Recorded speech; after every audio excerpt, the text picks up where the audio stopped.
It was a great, great story. We have a new era in boxing. Mike Tyson at that time was RoboCop. He's by far one of the most compelling figures we've ever had. I don't care about living or dying. He was used as the vessel for other people's desires. You'd think they were struggling for control of a country. Very difficult to fight when you're in that kind of situation. He was very, very insecure. I'm not going to change my way for nobody. He could never control his emotion.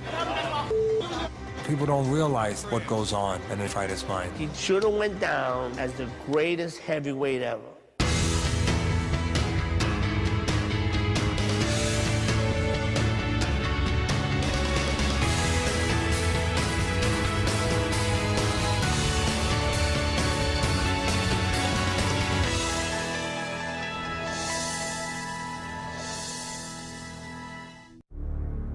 Just Mike, you know, man. I'm a peasant, man. I'm here to entertain the people. I'm no elite person or anything. Even though sometimes you may think I am, because at one stage I have my little jewelry and all my little girlfriends and my big cars and everything. But I realized as life goes on, and at one point I thought life was about acquiring anything. I was explaining this before, but as I get older, life is totally about losing everything, because as life goes on, we lose more than we acquire. The puzzle of who is and what is Mike Tyson, you know, to me, I could tell you what the Sphinx is all about a lot faster than I could tell you what Mike Tyson's all about. Mike Tyson was once the richest, best-known athlete in the world, yet he remains the hardest to understand. There's a lot of mythology that surrounds Mike Tyson. He was always a guy that physically and technically, when he was going good, was awesome. But he was also a guy that was always very hollow. Well, there were several conflicts in Mike's life. Most of them from outside, which he couldn't deal with well. This guy was gold. He was gold. And then his whole career just started to slide down. If you come from where he was when he was 8, 11, 14, how could you expect that person to have become so self-possessed as to control his life? Mike Tyson grew up in Brownsville, Brooklyn, one of the toughest neighborhoods in New York. After being sent upstate to a reform school at age 13, he was brought to Customato, a legendary boxing trainer. And I could see by the difficulty you had before, you weren't accustomed to using your legs properly. It was like it must have been at Sutter's Mill in California when some guy saw this limping stuff in the stream, and he said, you know, that could be gold. Mike began to learn everything about boxing, and everything that Cuss knew, Mike wanted to know. This way, touch him here. That's what you're aiming at here. There was no more ardent student of boxing history and boxers that I knew of than Mike Tyson. He went professional at just 18 and won his first 19 fights by knockout. Before Mike had a shot at the title, Customato passed away. But 1 year later, on November 22nd, 1986, Mike fulfilled his dream, knocking out Trevor Berbick to become the youngest heavyweight champion in the history of boxing. He had the world on a string, had all the money he needed, even though he still slept on my couch. Beautiful women, dating all the time. And then there was Robin Gibbons. Mike Tyson had seen Robin Gibbons on television. He was very taken by her beauty.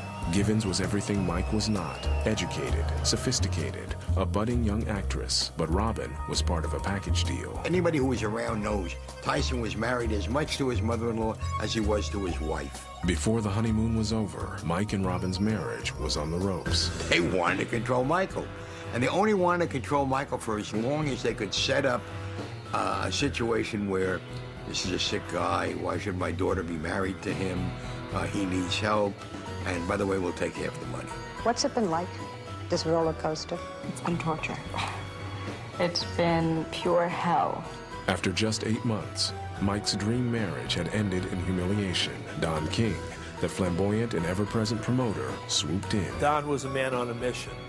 Now that mother-in-law and the wife were out of the picture, it was King's chance to move in. It wasn't more than 6 or 8 months between the time when Mike was totally cocooned in that effective system and when he became an utterly free man, capable of making every mistake known to man and having every excuse continually made for him. All right, When Tyson and King arrived in Tokyo in January of 1990 to defend Tyson's title against underdog Buster Douglas, no one, including the challenger himself, expected Tyson to have any trouble. Mike Tyson worked out in Tokyo.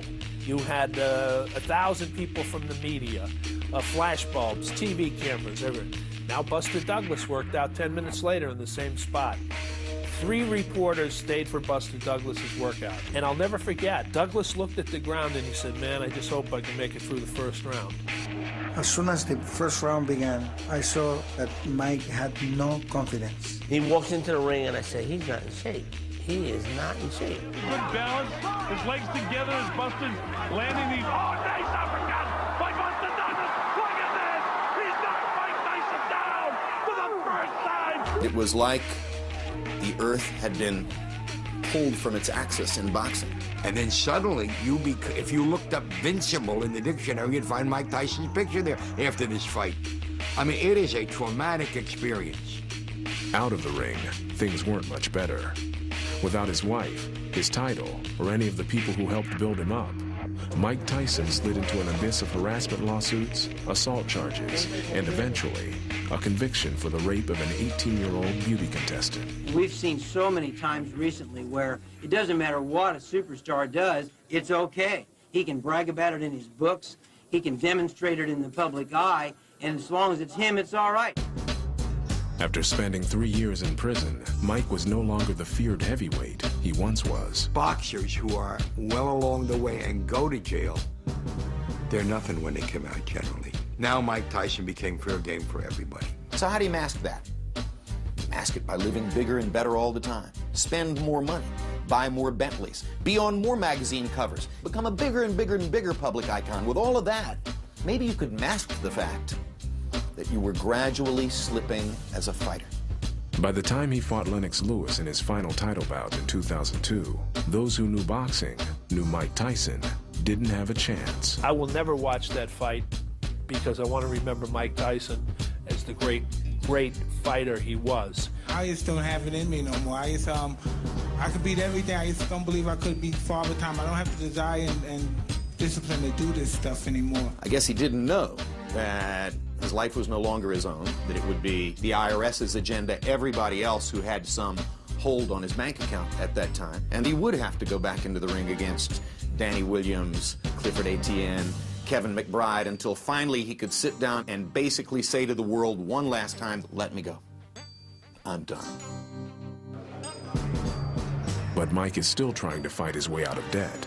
20 years after winning his first championship, he is performing boxing exhibitions to keep himself from becoming yet another tragic boxing story. I think I'm very useless to society. I don't think I'm worthy of the people to come out and see me, but they do.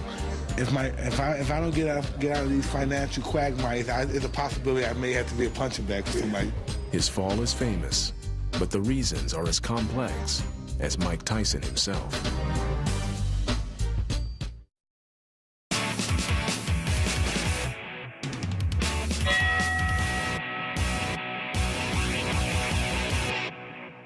Nobody's gifted. If you was gifted, wow, man, you'd be somebody very special. You'd be a rare person.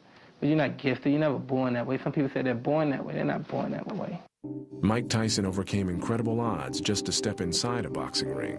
By the time he was 12, he was involved with street gangs. Chances were, if he ever made it out of Brownsville, Brooklyn, it would be in a prison van or a hearse. After more than a dozen arrests, Mike was sent upstate to the Tryon School for Boys.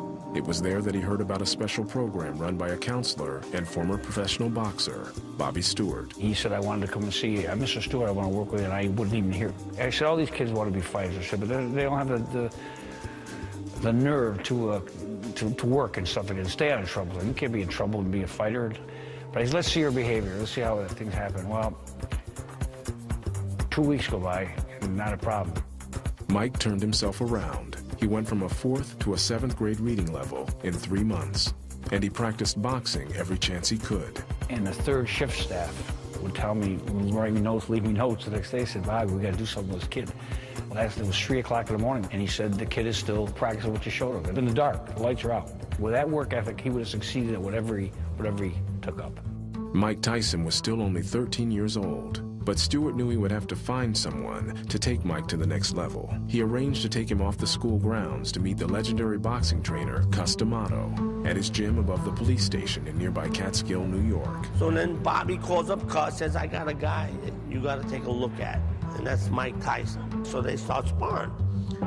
Bobby kicks the heck out of him, but Tyson takes it the whole way. Tyson was obviously trying to impress us. He understood what was at stake. He wanted to ace his audition. So after was 2 rounds, Cus says, I've seen enough. Mike said, oh no. He says, Mr. Stewart says, we got to go 3 rounds. If you start, you got to finish. So we went the 3rd round. I walked in the corner, Cus was taking my gloves off. I said, what do you think? And Cus says, this is the next heavyweight champion in the world. But despite D'Amato's prediction, the odds were still against Tyson. D'Amato was a successful trainer, having produced 2 world champions.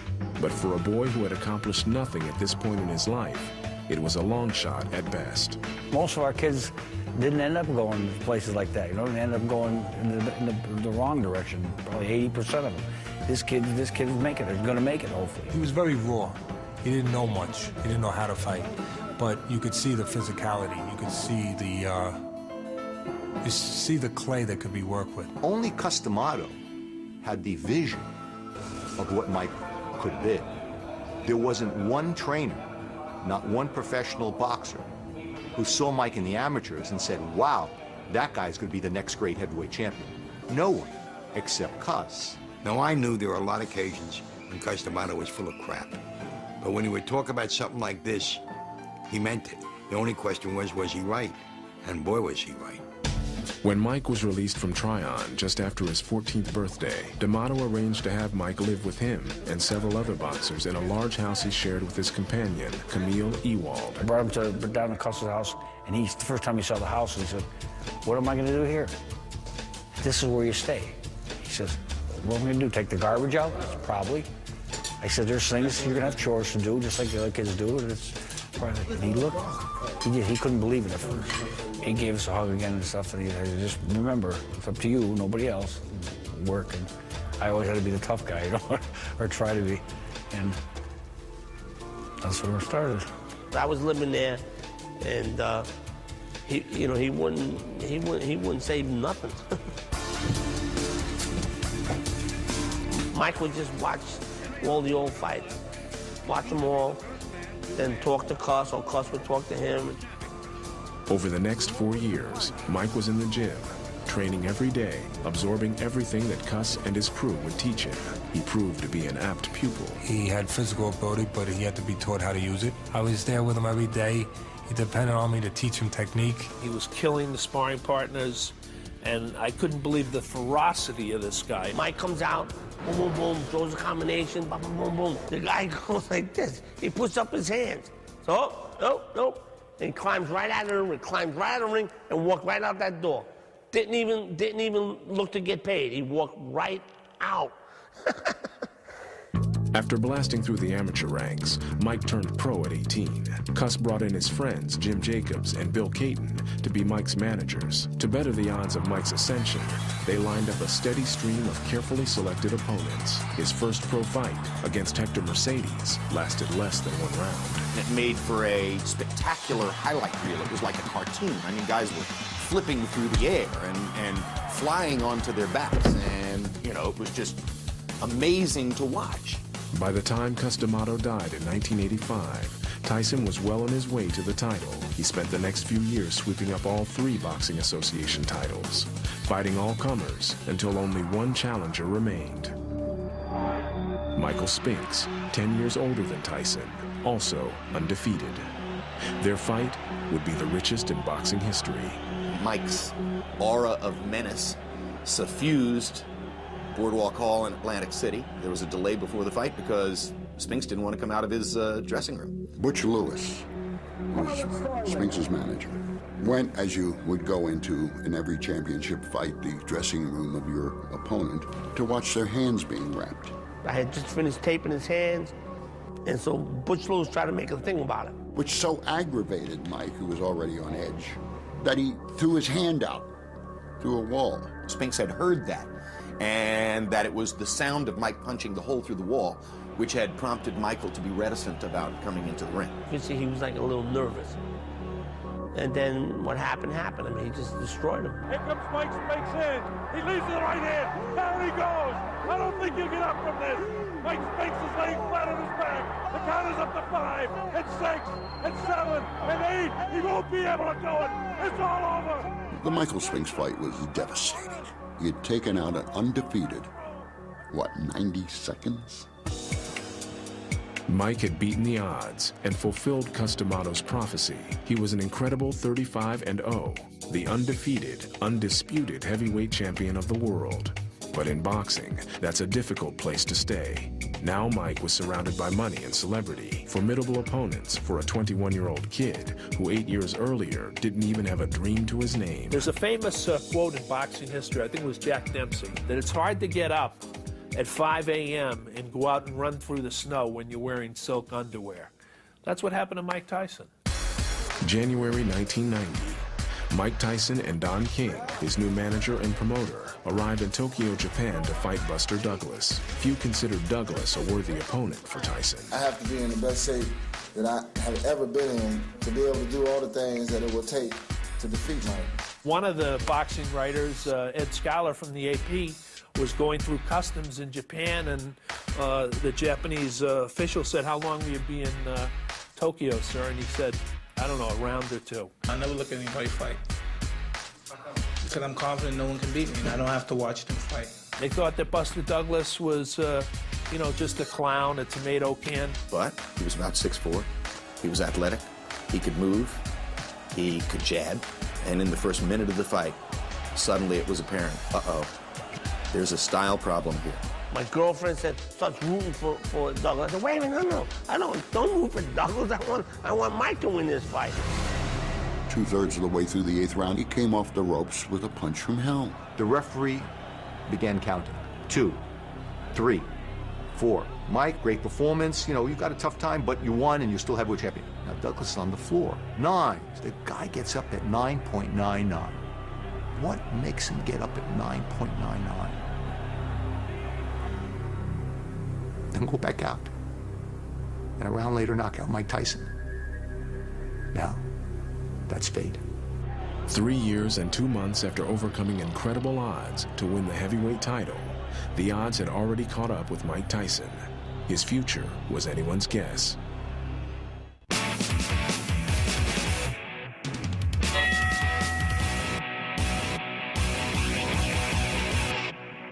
I love boxing too, and I like doing it for myself. But I feel so bad, like if anything go wrong, when I look sloppy, so many people that, help me and everything to get me up here, and I just don't want to let them down. Mike Tyson faced the streets of New York without a father to guide or protect him. Mike has spent the rest of his life going from mentor to mentor, trying to fulfill that role. Before Mike met Cuss, it's really tough to say if there was anyone in Mike's life that gave him that consideration, that care, that loving, that great deal of effort to say, I want to make you better. What made it so beautiful at that point was Tyson was an incredible pupil. So what Cuss taught him, which was legitimate, stayed with him. Customato wrapped Mike in a cocoon of stability and structure and gave him the strong paternal influence his life had lacked. Inside the D'Amato system, Tyson thrived. As a teenage boy, he matriculates in a situation where everything is about supporting him, focusing him on the one thing that Customato and his surrogates know that Mike can do, which is to fight. We would come to the gym every day. Cuss only gave off Christmas Day. If you're around Customato, if you don't learn anything, well, then you're an idiot. And Tyson learned. Cuss turned him around. Mike, it's like catching a ball. The guy throws a hard ball at you, and you catch in your hands. You go like this here, you break the force of the blow, right? Same with that. The punches come from here. He's moving with it. Even if he hits you, you're moving with it. The Mike Tyson of 1984 was a billion miles away from the Mike Tyson who met Customato in 1980. That was 5 years of Customato tutelage. That person was a young, terrific young kid Mike was also developing into a terrific boxer. Cuss kept him on a rigorous fighting schedule, facing opponents every few weeks. Hey,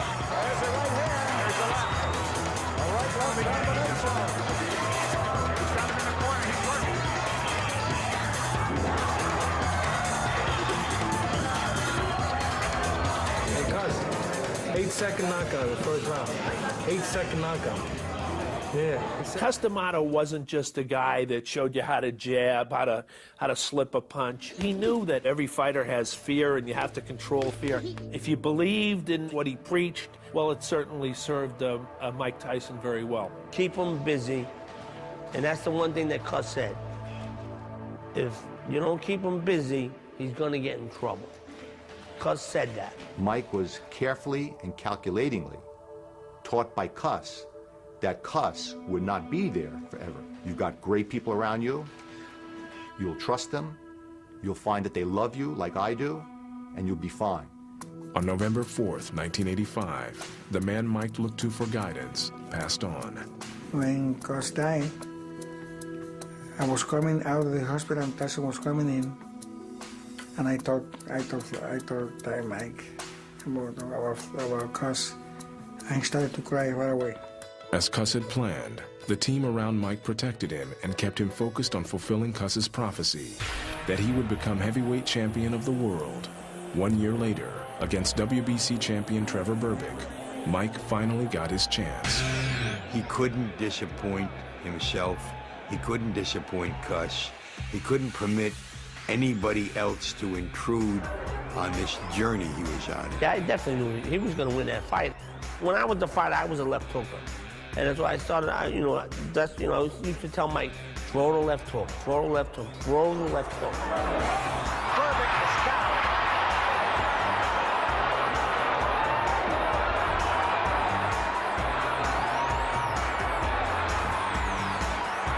And when he hit Berbick with that shot and knocked him down 3 times, I was like, whoa, if you could even see me coming, and I was like, wow, I was smiling and everything. Because that was, to me, that was awesome. I mean, boom. Really, that fight was for Cus. Because, he won the title. I like to dedicate my fight to my great guardian, Cus D'Amato. And I'm sure he's up there and he's looking and he's talking to all the great fighters and saying his boy did it. He's smiling. Everybody came in, everybody was surrounding him, including Don King. If you ever watch any fights, any heavyweight fight, that Don King is the promoter, he always puts his face with the winner. Don King, the renowned boxing promoter, was aware that Cuss's death left a void in Mike's life. After biding his time, he made his move. Don King had the habit of talking to fighters, and I thought that he went to Tyson. Tyson was waiting for someone like Don King. If he went out and played in the street, and everybody knows there's a tank coming a block and a half away, all these people would come running and say, get up, get out of the street, you're gonna get killed, you're gonna get killed. Don King would say, you do what you want to do, it's okay, you earn your own freedom, do what you want. Then King shoots down a side street, runs, stops the tank. He never told Mike Tyson no.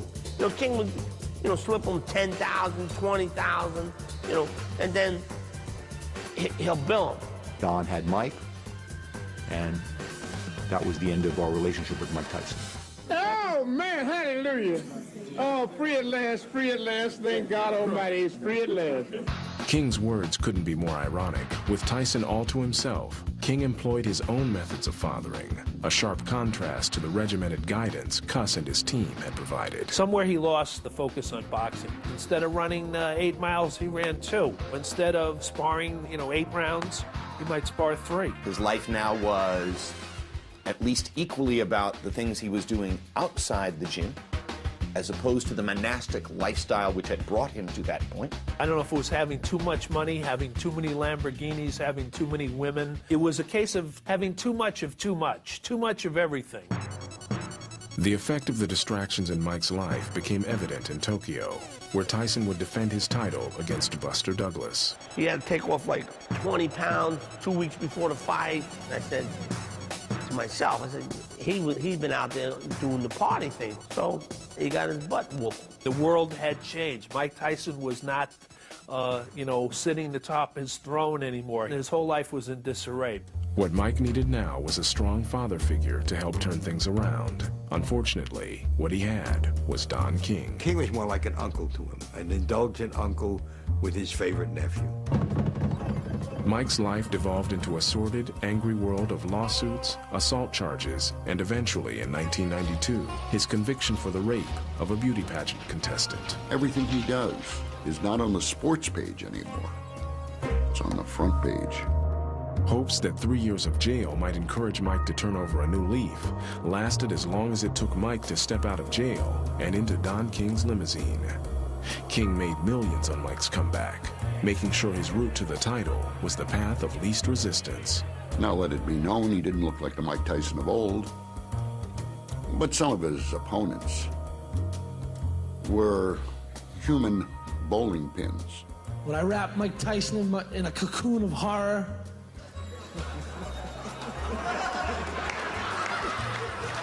Despite the lackluster competition, Don King was making Mike Tyson the richest boxer in history. On paper, Don believes in one color, and it's called green. And whatever he can make off of Mike, he does. Don King was trying to protect the best interests of Don King in his relationship with Mike Tyson. Disagreements over money finally caused Mike Tyson and Don King to part ways, with Tyson suing King for $100 million, despite having earned more than $300 million over the course of his career. In 2003, Mike Tyson filed for bankruptcy. It all goes back to King. King controls the promotion, controls the money. He always shortchanged the fighter. What Don had did to financially really was a horrible financial pitfall for Mike. So he's in that hole, and he's going to stay in that hole. With the loss of D'Amato and now King, Mike Tyson once again found himself as fatherless and alone as he had been as a child.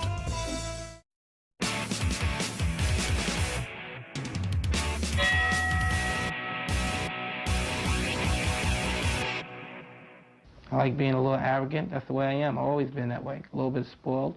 It's not, I don't bother nobody. Nobody bothers me. They won't have any, say-so about it. Since his childhood, Mike Tyson has always wrestled with the rules of society, even when protected in the custody of Cus D'Amato. There's stories that he had problems in the school, and he did have a problem in the school, because some teacher, was like being too bossy to him or whatever, and Mike, turned over a table or something. Mike was not exactly growing up in a suburb of New Jersey, which was very nice and calm and peaceful. Mike was a bad kid. It was being said that he was basically pushing girls in the hallway, off into the bathroom and, having his way or trying to have his way. And things were getting out of control. And apparently Cus was aware of a lot of it. Mike Tyson could break 8 rules and stay in the house in Catskill. Joe Jones might break 1 or 2 rules and have to hit the highway. I was very angry at Cus for allowing this to happen, because I felt that they were being tolerable of this, and maybe they didn't realize what it was going to lead to. It was always a tenuous thread. The connection between the kid from Brownsville, who was not civilized, and the civilized world in which he needed to function to accomplish what they wanted to accomplish. That's it. See, ain't no way he's going to hit you then, right? And remember, it's always good to throw the punch where you could hit him and he can't hit you. That's what the science of boxing is all about. I think Cus loved Tyson, in a way. Cus just wanted to preserve this one shot to prove the whole world was wrong. The whole world is wrong. I haven't lost it. Social graces, social development, any additional education to develop his personality and made Mike Tyson a smoother guy, it just never happened. He was a child who had to be nurtured and taken care of, or else all hell was going to break loose. As his entrance into adulthood coincided with his entrance into fame and celebrity, Mike found himself ill-equipped to deal with the pressures of his new lifestyle, most notably in his relationships with women. He always felt that, the women who were coming after him, and he was right about 99.9%, were only coming after him because now he's heavyweight champion, now he's got plenty of money. He needed someone or something to serve as a mooring, as a touchstone in his life, to make him feel whole, along came Robin Givens. You know, he'd seen this raving beauty on television. She had a measure of fame. Mike felt that she had a genuine love for him. I thought if Mike gets married, it would make him more calm. He'd have the family he always wanted. Robin's a superstar, not like she needs the money. But even as newlyweds, their relationship was anything but normal. Robin came as a package deal, and her mother, Ruth Roper, moved in with them. Suddenly, there was a new team calling the shots. Givens and really the mother, they just flipped his head. She told Bill and Jim she's Mrs. Mike Tyson, and she's taking over. Things just started to unravel. Like, you know, I remember they called me up and they wanted me to train Tyson in the mansion he had in New Jersey. And I said, no, I want him to stay here in Custer's gym. It was, you know, Custer's spirit, as far as I'm concerned, is in this gym. Tyson always did that, but at this point in time, all of a sudden, he became a prima donna.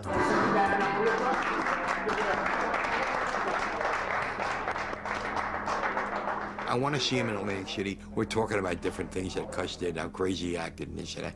And then suddenly he turns to me and he says, it used to be fun then.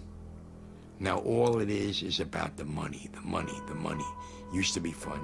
There's nobody in the world I can talk to. And then he leans forward and puts his head on my chest and he starts to cry. But I don't mean sob. He starts to cry. Now, you gotta remember, he's just gotten married. He's got a mother-in-law who is omnipresent. The women now are ready to make a big move. The maneuvering intensified, and the consequences were explosive. Give the guy a break, okay? Give him a break, damn it! Mike began to show the rage that until now had been reserved for the boxing ring. Mike. Everything hits the fan during the Barbara Walters show. In an exclusive primetime interview with Barbara Walters, Robin dropped a bomb that would send shockwaves across the country. Michael is a manic depressive. He is. I mean, that's just a fact. Why do you think this is that nobody saw it before? The Customato didn't see it. I can't imagine that anyone could live with Mike Tyson and not recognize that there was a problem. So why wasn't it treated? I think he did exceptionally well in the ring. And the way that they chose to handle it was to keep him in the ring. Why embarrass Mike in front of the entire world?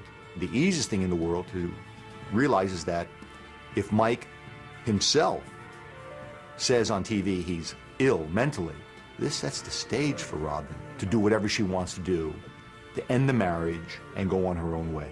Like I said, the illness is there and it has to be taken care of. It all culminated with this big blow-up at the mansion in Bernardsville, where Mike Tyson supposedly took the instruments that go with the fireplace and threw them around. Suffice to say that the next moves were made by the divorce lawyers. After Robin Givens left him, Tyson's relationships with women started down a dangerous course. He goes to judge a beauty contest in Indianapolis. Mike was invited to the 1991 Indiana Black Expo, joining Jesse Jackson and other honored guests at a cultural celebration of African American achievement. The centerpiece of the event was the annual Miss Black America pageant. By the time he gets to Indianapolis, Mike is on his own. There's nobody there to help him. But Mike does what Mike does. And Mike is attracted by women. And they, in turn, ex-heavyweight champion at this time, are attracted by him. Mike stayed only 2 days, but in his wake, he left a trail of accusations that would change his life for years to come. 2 contestants would file harassment lawsuits, one for $100 million. The organizer of the event sued him for $21 million, claiming he had groped 10 different contestants, and one contestant, 18-year-old Desiree Washington, and accused Mike Tyson of rape. I love women, you know what I mean? My mother's a woman, I respect them as well. And of course, you know what I mean? Every time I trust one and get involved with one in a certain way like this, something happens, so I'm confused. So I'm just lost from the whole issue that happened today. Fair play is really all we want, a level playing field. The trial began a public debate on Mike Tyson, especially when Mike's defense lawyers invoked his troubles with women as his defense, portraying him as an aggressive womanizer so notorious that Washington had to have known what she was getting into. The legal decision to put Mike on the stand was absolutely crazy to do, to say that he does this to all the women he sees. It's something that never should have transpired. I don't know what happened in that hotel room in Indianapolis. Only Mike Tyson and the woman that was involved, they're the only two people on the planet that know what really happened that night. The Indiana jury, however, was convinced that Tyson was guilty of rape. He was sentenced to 6 years in an Indiana correctional facility. For the first time, Mike was held accountable for his actions. Up to this point, nobody had ever held him accountable. Tyson earned an early release for good behavior, but he returned to a world where he was no longer welcomed as a hero. Now Mike would be walking down the street after these instances, and instead of hearing people say, wow, there goes Mike Tyson.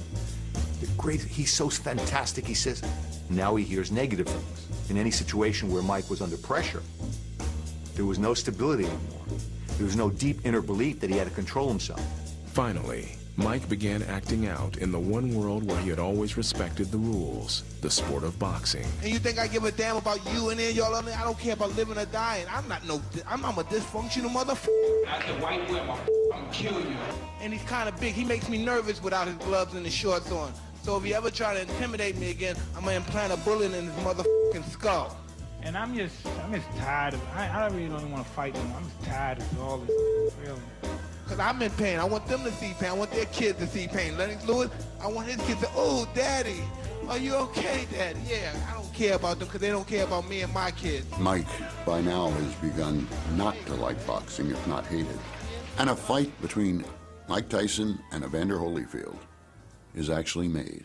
I was in the ring the night Evander Holyfield's ear was at my feet. Tyson was winning the fight, in my opinion, and then then Holyfield was going after him and headbutted him, so Tyson got a cut.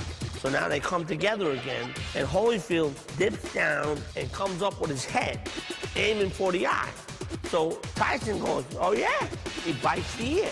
And Mills Lane says, you do that again, and I'm going to disqualify you. Mike couldn't take the pressure of being under that spotlight, knowing that everybody hates him, that he's disliked, coming from where he did, of being a hero and a champion. So they come together again, and Tyson, now the first time he ripped Holyfield's ear off. This time, he just nibbles on the ear. Holyfield turns around and goes to the right. He just bit me again. He doesn't even want to be in that situation. He doesn't want to even be in the ring. He wants a way out. I really think if Mills Lane had not stopped the fight after the second bite, I think Tyson would have bitten him. Mike was fined $3 million and suspended from boxing, officially polluting the last place he had held in high esteem.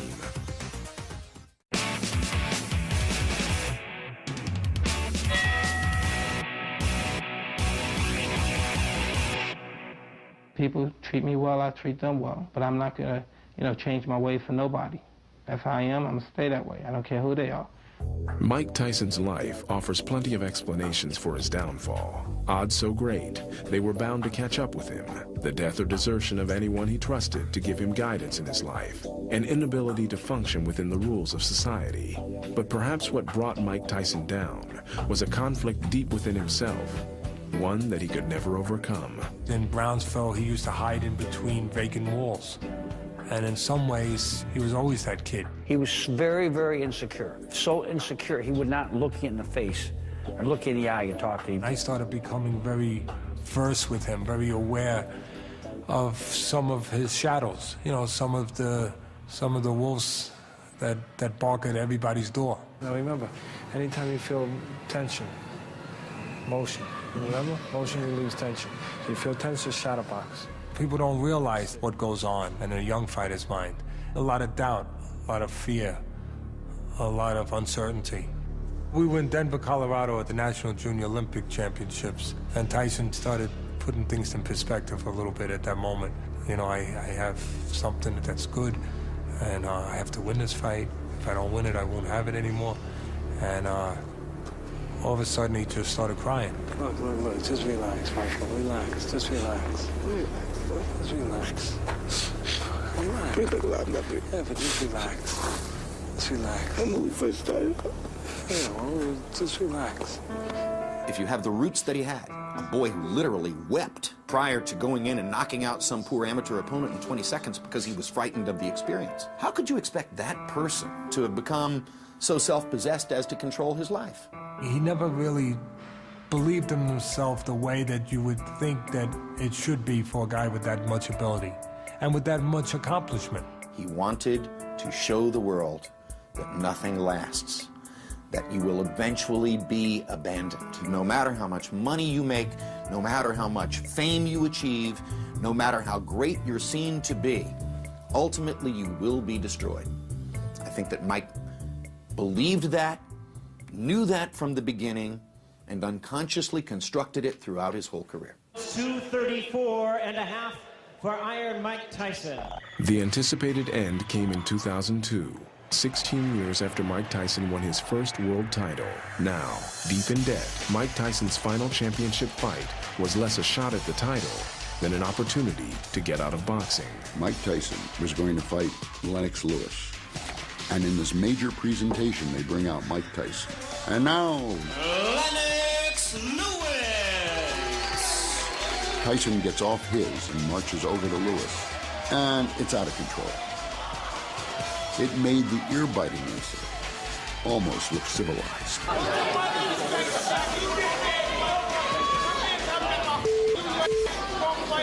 I'm saying to myself, this is beyond a freak show. I'm looking at the dark side of the moon. I don't know what I'm seeing here. That was Mike Tyson, just devolving and devolving. Doesn't matter what I say, it doesn't affect you guys, because your guys don't care about nothing but money. So every now and then I kick your and stomp on you and put some kind of pain, inflict some kind of pain on you, because you deserve to feel the pain, somewhat of the pain that I feel. What I witnessed during that period was the last public persona of a tortured soul. Even then, at the end of his career, make no mistake about it, that was, whatever happened afterwards is a footnote. Mike Tyson, interestingly enough, was the attraction for that fight, not Lennox. The night of the Lewis fight, June 8, 2002, Lennox routinely destroyed Mike, as I had expected and told everybody would be the case. He wanted to get knocked out. He didn't want to run out of the ring because then he's a coward. He wanted to get knocked out, and he kept coming forward. He threw no punches. That was the cynical fight that all these great champions, or most of them, wind up having. Tyson knew it was going to be a beatdown, and so did Lennox Lewis. Listen to me. You're fighting for the heavyweight championship again. You understand? Not many people can do that. You understand? Now look, I'm not going to sit out there and just let you do this. You understand? You have to throw your punches. You understand? For God's sake, you have two hands. You understand? Just let your hands go. Yes, you can. No, let your hands go. And the last we saw of Mike Tyson in his real career was lying there, almost in a quasi-crucifixion scene, bloodied and out. After the fight, I stepped into the dressing room, and here was Mike sitting alone on a chair in the center of the room with a baby on his lap. And then he looked up at me, and he said, "I missed you." Now, he wasn't saying that he missed me personally. He was saying, I think, that he missed being the Mike Tyson he had been, that he missed being the Mike Tyson who was devoted to his craft, that most of all, he missed not being a fraud.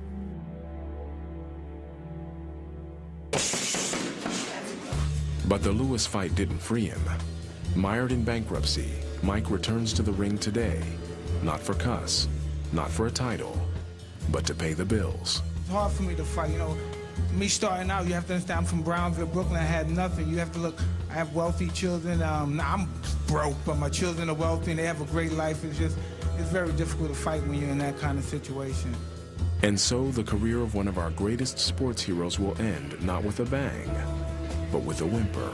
People, their memories are short. What they have to remember, he was 35-0 with 31 knockouts. 19 in the first round. Now that's awesome. Mike Tyson should have went down as the greatest heavyweight ever. Never in history has there been an athlete for whom so many excuses have been made to explain away shortcomings, to explain away defeat, as is the case for Mike. But at the end of the day, Mike's career is a graphic reflection of who he was and what he wanted. He wanted to self-destruct.